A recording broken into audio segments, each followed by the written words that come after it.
بسم اللہ الرحمن الرحیم۔ السلام علیکم فرینڈس، ہمارا آج کا ٹاپک جو ہے وہ انتہائی اہمیت کا حامل ہے، جو کہ جوڈیشل ایگزامز کے حوالے سے اور ریگولر پریکٹس کے حوالے سے۔ جیسے کہ آپ سب کو معلوم ہے، کرمنل کیسز کی 3 سٹیجز ہوتی ہیں: انکوائری، انویسٹیگیشن اینڈ ٹرائل۔ آج کے لیکچر میں ہم ایک ٹاپک کو ڈسکس کریں گے، انکوائری۔ انکوائری کیا ہوتی ہے؟ انکوائری کو کون ہولڈ کرتا ہے؟ اس کا کیا مقصد ہوتا ہے؟ مثال کے طور پر میجسٹریٹ انکوائری کہاں کہاں کر سکتا ہے؟ تو ہم آتے ہیں اپنی مین ویڈیو کی طرف۔ انکوائری کیا ہوتی ہے؟ انکوائری مجسٹریٹ یا عدالت کے ذریعے کی جاتی ہے، جس کا مقصد کسی ملزم پر جرم ثابت ہونے سے قبل حقیقت یا غلطی کا تعین کیا جا سکے۔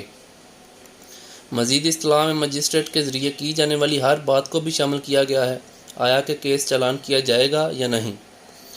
انکوائری مجسٹریٹ یا مجاز عدالت کی طرف سے کی جائے گی۔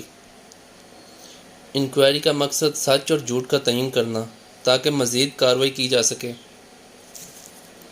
انکوائری قانون کی کچھ مخصوص پروویژنز پر بھی کی جائے گی، جیسا کہ proceeding under section 133 public nuisance, کوئی حرکت جو عام لوگوں کے لیے باعث تکلیف ہو۔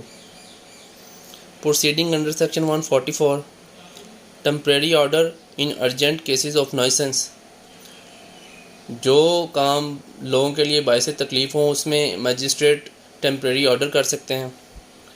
Proceeding under section 145 dispute as to immovable property, غیر منقولہ جائیداد پر اگر کوئی تضاد پیدا ہو گیا ہے تو اس پر مجسٹریٹ انکوائری ہولڈ کر سکتا ہے۔